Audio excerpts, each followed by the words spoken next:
Y-O-U.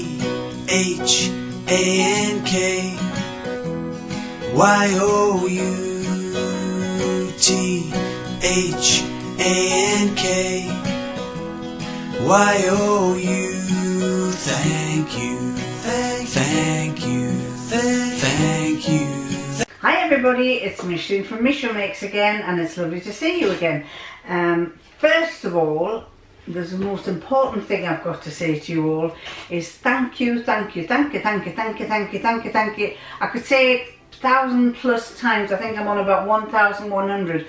1,100 subscribers to my vlog, to Micheline Makes. I really can't believe that 1,100 and odd, and it's going up.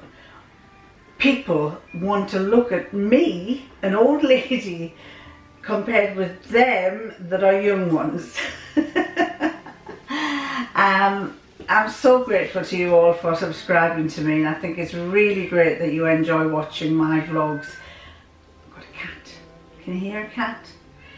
She knows I'm in here and she wants to be in. Thankful that you've even thought I was worth watching. So thank you very much. I've got a few ideas in my head as to how to thank you for, how to have a little competition to thank you for subscribing to me. I haven't had time to sort it out this time, but I will sort it out for next time I do a vlog. So I know a lot of you have said that you like it because I'm a bigger lady, that I'm older lady, that I show you what dresses and garments look like when I'm... Sorry about the shaking camera, my cat is doing some naughty things.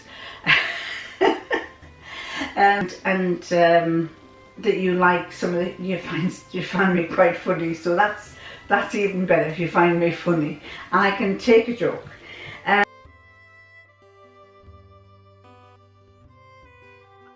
One of my subscribers contacted me the other day by email. I won't name who it was, and they were concerned because they had gone onto his Instagram and signed up for Instagram, and they were a bit concerned about the number of men who were wanting to follow them.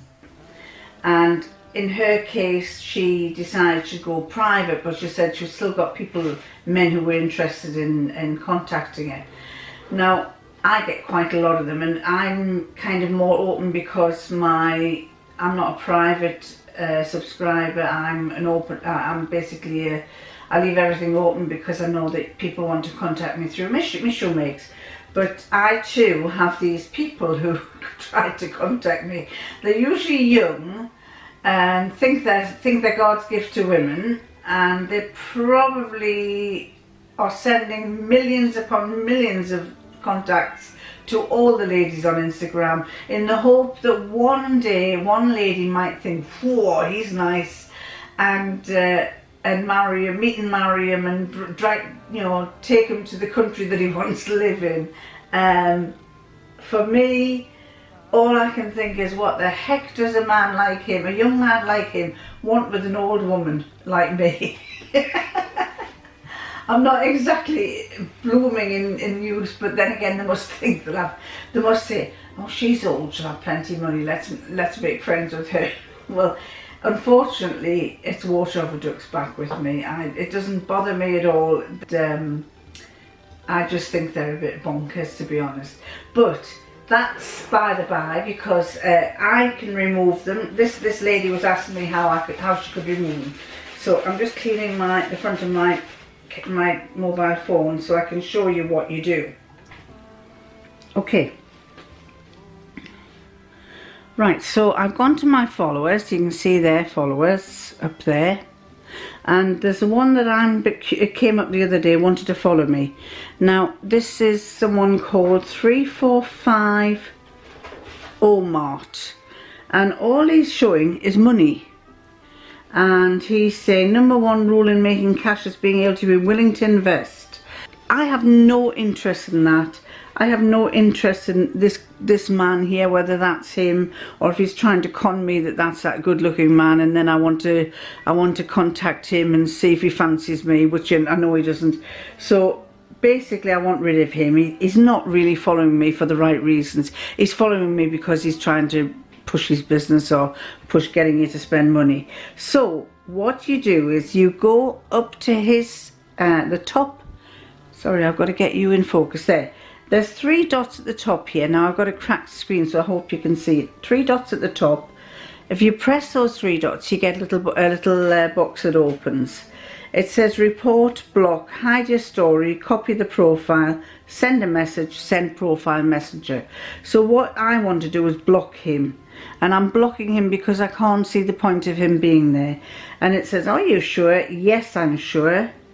And he is blocked, and it says unblock. Well, I don't want to unblock it. And what we will find, I know it's, if you go back to your followers, he's still there for the moment, but he will disappear. He should disappear. So that's how to get rid of unwanted followers on your page on Instagram.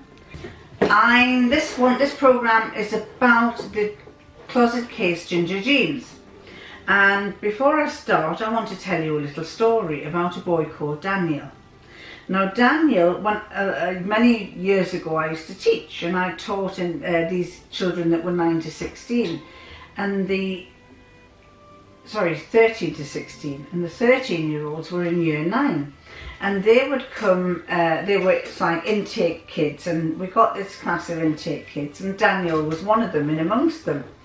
And Daniel, and if you asked him a question, if you asked the class a question, they would all put their hands up, or certain ones would, but Daniel would put his hand up, and he would give you not just the answer, but a full-blown explanation.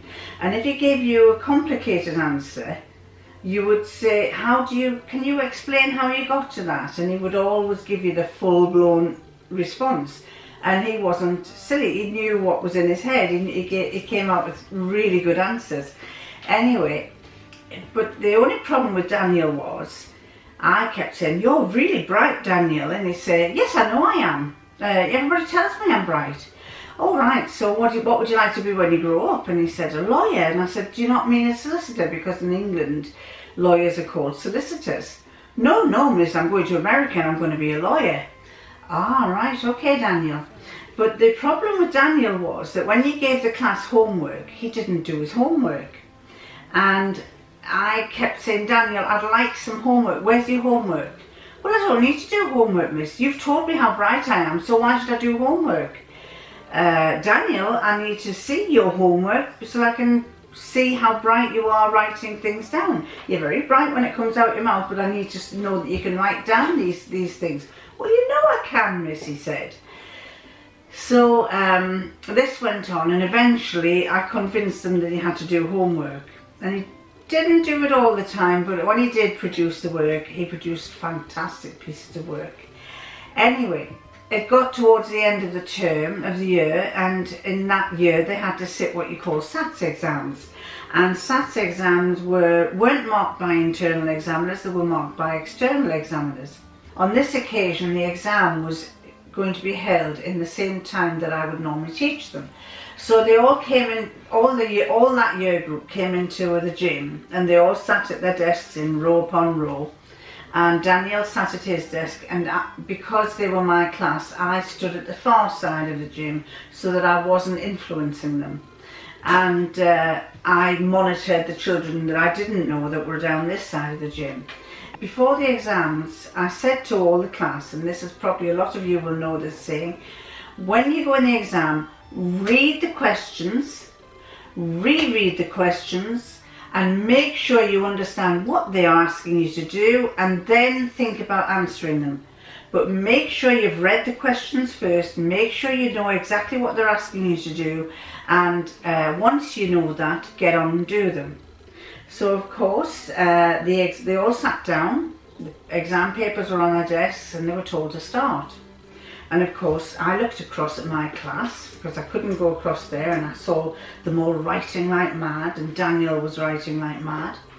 And it got to about 15-20 minutes before the end of the exam, and I looked across, and Daniel was sat like that. And I thought, is he finished? So I thought, I've got to go around. So I wandered round to that part of the class. And I just walked past them all, and I leaned forward to Daniel and I whispered, "Have you finished?" And he said, "Yes, miss." And I said, "Have you checked everything?" "Yes, miss." So I thought, right, well, he knows what he's doing, he's written it all. So then I walked and went back to my area again.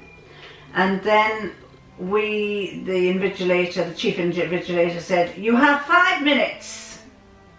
And then I looked across at my class again. And all of a sudden Daniel went like that. And he was looking at the question, at the front of his paper, obviously at the question sheet. And then he picked up his pen and started writing like mad. And I'm thinking, what's he doing? What's he doing? Anyway, when the end of the exam came, I went to the exit to see that all the children would come to monitor the children coming out. And Daniel came past and he said, "Miss," he says, "I've made a right mix up there." And I said, "What do you mean you made a mix up?" And he said, "I didn't read the question properly, miss." And he says, "I didn't answer all the questions."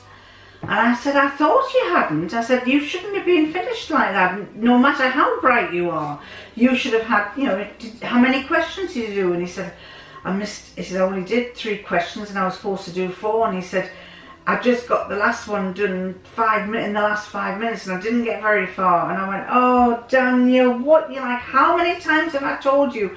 You may be bright, but we have to see what you do. And we'll have, not just me, but the other teachers. Everyone has to know that you are bright.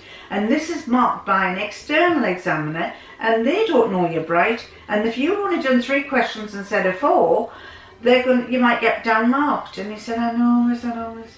So anyway, the exam papers went off and he must have done fairly well. I don't recall him doing badly, but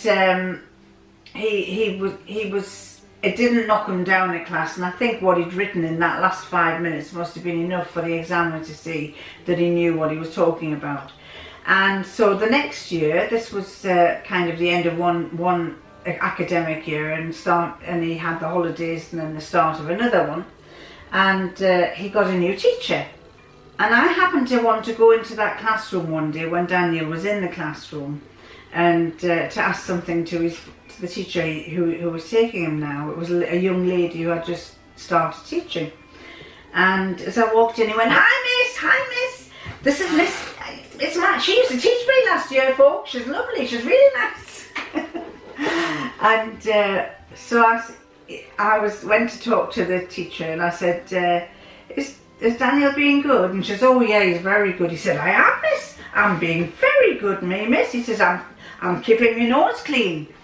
And I burst out laughing, and so did the other teacher. And I said, "Well, so what you doing?" He says, "Well, miss," he says, "I'm doing all my homework." He says, "I'm doing all my homework," and he says, "I'm reading the papers properly," and he says, "I'm answering the questions," and he said, "and I'm being a very good, well-behaved boy." And I said, "Well, you were well-behaved before, Daniel," but I said, "You just didn't do your homework." And he says, "Yes." He says, "Well, I'm sticking to all the rules now." And so his teacher said, "Well, will you tell the rest of them to do that?" And he turned around and said, "Listen, you lot. These 2 teachers know what they're talking about, so you better just do what they say and get your homework done and stick to things and work hard, get your homework done and read the questions properly on the question paper, because if you don't, you might not get through your exams." And we just burst out laughing. So basically, that is the commencement of my next thing, closet case jeans. And the reason why I'm telling you about Daniel is because he didn't read his exam paper properly. And the reason why I'm linking that to the closet case jeans is because I didn't read my sewing pattern properly. And you'd think that I should know better. So anyway, let's tell you about the closet case jeans.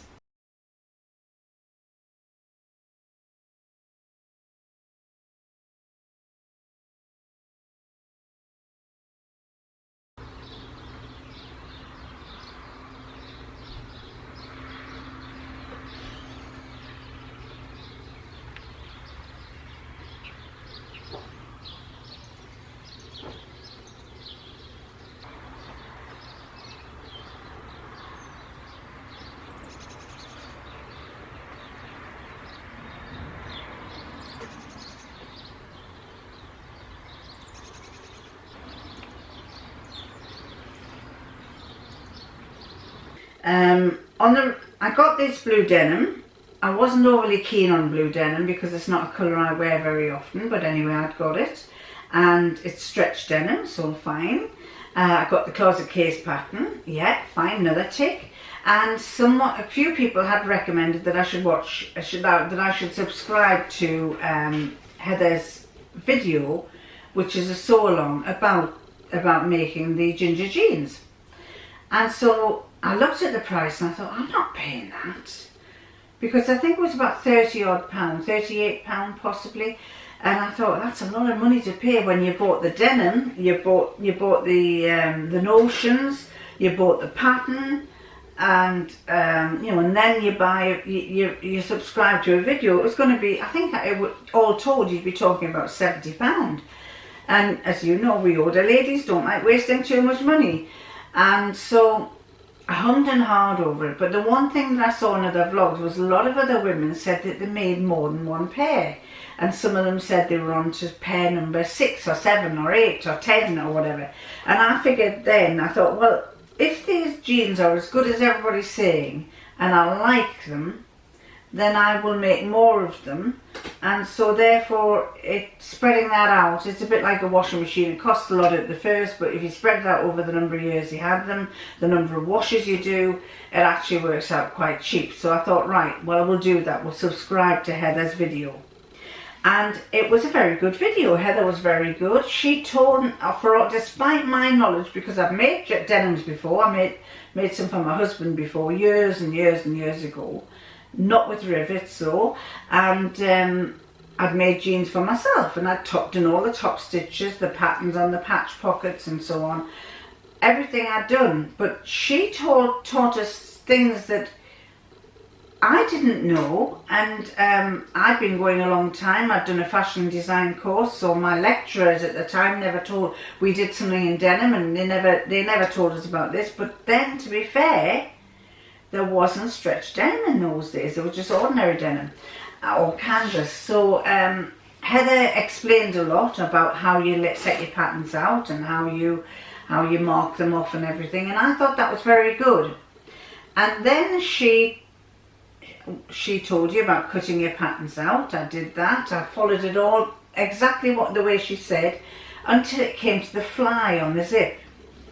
And she had the zip. She had a really long zip, and she was doing the shorter hipster pants. Well, I was making the pants that go up to the waist. I can't get away with these hipster pants, not with the body size that I have. I wanted something that really grips at the waist, that I'm not constantly going to get up. So I figured, right, I'm going to do the long pants. And the recommendation of the zip was quite long. So when she was putting her zip into the front of her trousers, she had quite a lot of, she set it off at the bottom, neat at the bottom, close to where the fly end was, and she had it sticking right up.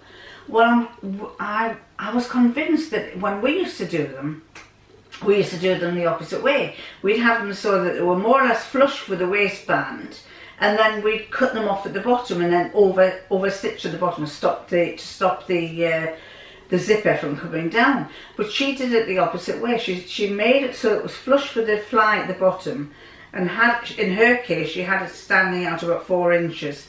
Then she cut the top off. So I thought, no, I'm not doing it her way. I'm going to do it my way, the way I've always done it.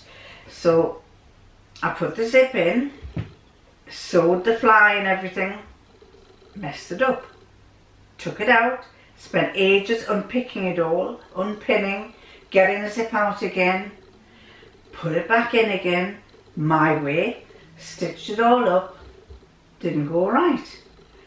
Oh, I thought, right, okay, one more time, and if this doesn't work, that's it. Third time, I unpicked it, I put the zipper in my way, and still it didn't look right. It didn't lie right, it didn't look right, it didn't feel right.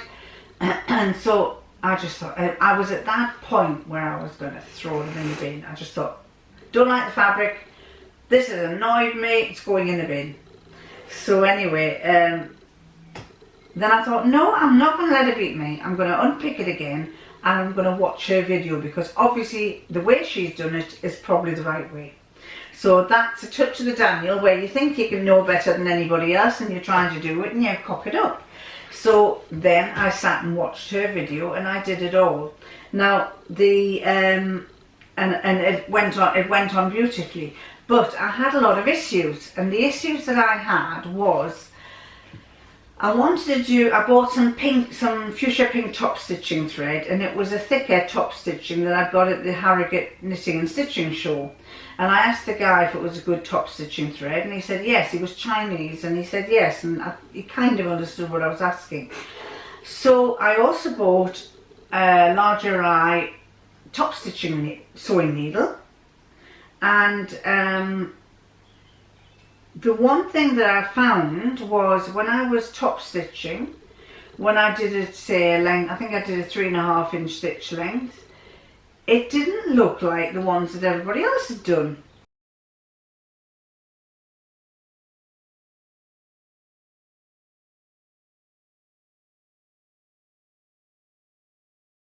It just seemed to, I don't know, I was getting individual stitches, but it wasn't standing out. So I thought, right, well, the first few bits that I did didn't turn out right. They didn't look to my satisfaction. So then I used my favourite triple stitch, which in some places, if you were doing something straight, you got equal length triple stitches and it looked lovely. Then in other cases, you got short, short, short, short, long, long, long, long, short, short, short, and it was just doing my head in. And I thought, this is totally messing up here. So again, I was tempted to throw them in the bin, and I thought, no, you have to progress, you have to carry on. So I carried on. I got the jeans assembled. I think the big problem that I did there was, I did a size 16, and Heather said go for a smaller size because with them being stretched they'll fit you better. And of course I should have probably gone for a size 14 pattern. So when I came to, I botched up the top stitching of the belt. I botched up the, and I thought, well, that's going to be covered by a jumper, you won't see that. It was all top stitching all over, and it was really annoying me. And when I came to doing the waistband, rather, I was ending up doing 2 rows. I just thought, oh God, just do what you want, mess around with it, try everything, And so I ended up doing 2 horrible rows of top stitching on the waistband. I'll show you all the mess up that I did. And then I tried them on when they were almost finished.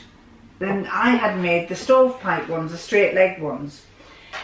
Big mistake, because it's summer and I should have made the ones that are skinny and that are kind of crop ones, because everybody's into those and they look nice on people for the summer. So anyway, I made these trousers, assembled them, got right down, did the side, everything.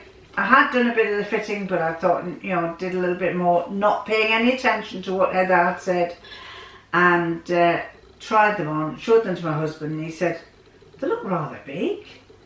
And he says, they're alright, but he says, they're big. He says, they're baggy. So I thought, oh no, should I just bin these and start all over again? Or should I really try and keep going? So what happened was, I thought, no, come on. You've told everybody you're making these ginger jeans. You've got to produce something, even if it's the biggest heap of rubbish you've ever made in your life. So I tried them on again, and I thought, well, they really needed about a good 1 inch to 2 inches on the side taken in. So I did that. I took 1 inch to 2 inch. I didn't unpick anything. I just thought, right, I'm going to sew down those side seams. So I sewed down the side seams and trimmed them, overlocked them, tried it on again, and they look better. I actually like them if you don't look too closely at the waistband, but to be honest, the waistband will be covered. So most of the time I wear jeans, I like to cover my waist, so I'm not really bothered about that. But they do fit nicely. I was really pleased with them, and I mean, apart from the mess ups and things, I've learned a very good lesson, and I shall put that to use, and I'll practice a bit more on the top stitch before I actually start doing the top stitch. I will make sure that I go a size down, and I will what else will I do? I will put my zip in the right way with it sticking out the top instead of out the bottom. And what else there? Yes, I just thought they were really nice. Probably could have done with yet another ½ an inch off my waist, but even with that, I was really pleased with the trousers. I will do another few pairs. I think, I like them. I like making them. I will probably see if I bought some denim, and the denim that I bought was, believe it or not, the colour I don't like. It was green. I bought some more denim, but I ordered black, and I got it from Empress Mills. I went online, ordered black, because a lot of people had said that Empress Mills was very good for their denim, their stretch denim. So I bought this black, and the sales lady rang me back a few days later and said, "We haven't got any black left. Would you take another colour?" And I said, "Well, what have you got?" And she rattled through the colours, and she mentioned grey. And I said, "Oh, I'll have grey because I like grey. I'll have grey. Is it a light grey?" And she says, "Yes." So I said, "Right, I'll have the light grey." So off she toddled, and she said, "Right, I'll get in the post for you." And then a little bit later she came back and she said, "It's not grey, it's green." Well, you know what I think about green. I seem to buy green. In here I don't like green, but every time I buy something I always end up with green. And so I said, when it came, as I say, it was green. So I kept looking at it and thinking, I'm never going to wear those that colour. So I've dyed them. I've dyed the fabric. I dyed it black, and it's turned out very nice. And so I'm going to make some more. I think I've actually got enough to make 2 pairs, or make a pair of denims and something else, a pin of a dress, or a pair of denims and something else, a bag or something. So watch this space, but I think I will be doing those later on in the year, simply because we're entering springtime. Sun's been shining, so I think I'd rather make spring and summery clothes than denims. But you never know, I might make some for later on for the summer, to go with other things. So those are my closet case ginger jeans, and they were, I wouldn't say they were a challenge.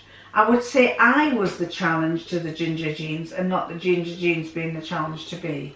Because my feeling is, I think I get a bit cocky like Daniel, and I believe I can do it without anybody's help. And often when I get a pattern, I read the first bit and I think, oh yes, I know how we did this. We used to do this years ago, and we'll do this, that and the other. And then I suddenly think, hold on a minute, that's not working out. So you undo it all and you think, hold on, look and learn.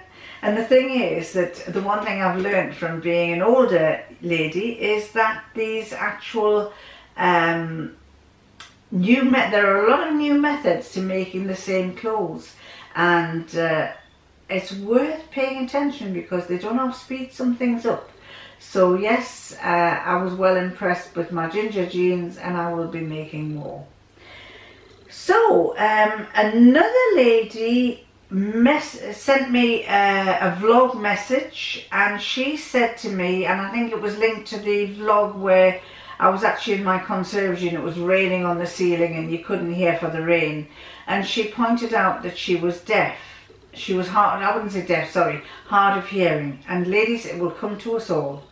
She was hard of hearing and she couldn't quite make out what I was saying, and she also said that sometimes people put music on the background of their videos and the music is so loud sometimes that she can't hear. So our generation, some of you may not be deaf. I'm not deaf at all yet, but there is time yet. But what I'm going to do is I'm going to show you a way of I don't think you can do it on your phone if you're watching YouTube phone videos, but if you go onto the laptop, you can actually put subtitles against video, quite a lot of vlogs. I think it does it against all of them, and so if you watch this, I'm going to show you here, or I will show you here how you do that.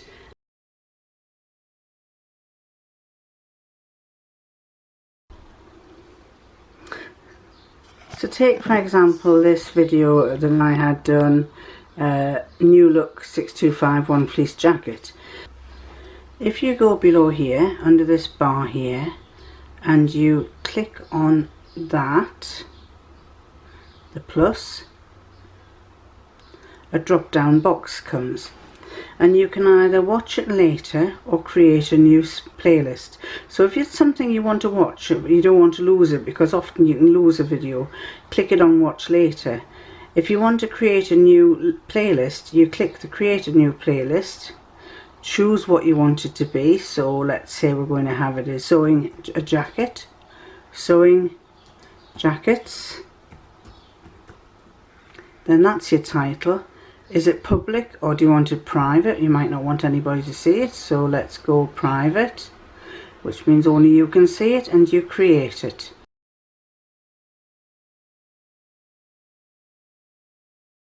Then the other one is this one with the 3 dots. Click on the 3 dots, go to the middle one which says open transcript. And what that does is it opens a thing, it shows you line by line what I'm saying. So let me press play. And then... To contrast, my first thought was these are going to get dirty. They're going to get dirty in no time. So I wasn't sure about whether I liked the idea of a white dip. But... Sorry, I'm in my workshop and the quality of the internet isn't very good here. But basically that's where your transcript is. So if you're hard of hearing and you can't hear it very well, you can use that. Back to explaining, 3 dots, open transcript. If you want to close the transcript, you close it there. And let's see what happens if you open that transcript there. Open the transcript. It appears up here, and let's see these 3 dots here. Toggle timestamps. I don't know what that means. Does that mean, let's see, oh, you can get rid of the timestamps. So you're not very good on hearing and there's too much noise, have a look at this. Most times it works with the modern videos, it might not work with the older videos. So there you go, that's my vlog about the closet case jeans with a bit of Daniel. Thank you, and can I just say that everyone who sends me a message on my vlog, if you look, some of you still don't know, but underneath the video that you watch there's a little arrow on the left hand side that says show more, and you can find out any information that's underneath there telling you where I bought stuff from, or links to patterns and things. And also if you scroll right down past all the videos that are examples for you, at the very bottom is where people put their own messages in. And all of you who send me a message, I do my utmost to reply to you with more than just a tick and a heart. I like to write back to you. Some of you, maybe if you just said very nice, I've just kind of given you a tick and a heart. But if any of you have actually written something, I feel it's nice to write back. And you know, some of you appreciate me writing back. It's nice to know that you appreciate me writing back. But so I will always try as much as possible to do that. Sometimes I do miss the odd one or two, and I try to scroll back and find out where I've missed you, and then you know, so if you don't get an answer straight away, I might find you a couple of days later. I think I'm on top of it at the moment. Obviously the more subscribers I have, or the more people who join, it's going to get harder, but I will do my utmost to try and reply to most of you, just because I think it's nicer to have a response. And if you don't get a response, well, if you don't get a response, and God willing, in the words of my 93-year-old father, if you don't get a response, don't worry. I'm probably still there, but in the words of my 93-year-old father, who we used to take out for his meal for lunch after Mum died, in his French accent, I used to say, "Dad, how are you today?" He'd say, "Well, I have aches and pains. I am I did not sleep very well last night, but when I woke up I took lots of paracetamol and I feel a lot better, and I am thankful that I am not down there and that I am up here. So I'll try my best to answer my vlogs and answer all the questions. So till next time, see you, bye!